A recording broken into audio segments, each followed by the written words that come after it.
packed on a ship for a 3-week journey. This undercover footage shows dirty and distressed sheep being taken from Australia to the Middle East last year. More than 2,000 died on the journey. When the footage was aired in Australia, it shocked farmers like Alan Piggott. Having travelled to the Middle East himself, he says it's not typical of the conditions he's seen. But farmers are worried live exports could be banned. It's very uncertain. We've already seen prices drop in Western Australia. It's uncertainty for the exporters as well. And it's also uncertain for our markets in the Middle East, and they're already making noises about looking elsewhere. Australia is a major food exporter, producing far more than it can consume. And that's why farmers here are acutely aware of the need to sell their goods abroad and hold on to their customers in the Middle East. Nearly 2 million sheep were exported from Australia last year, from this port in Adelaide and Fremantle in Western Australia.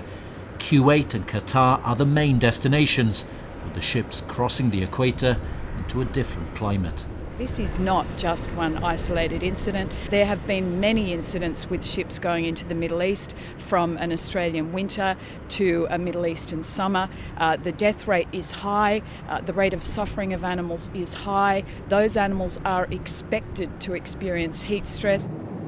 The undercover footage prompted a political debate in Australia which is still unresolved. The government wants the number of sheep on board reduced in the hottest months. Some of its members want a ban instead.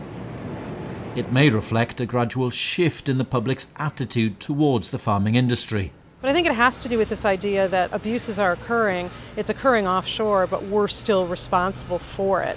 And so this heightened kind of public distrust, together with more transparency because of the exposés and the transport issues, has led to a real crisis in this domain. For Australian farmers, the key commodity in this is trust. They want to keep the export trade going without losing their customers at home. Hywel Griffith, BBC News.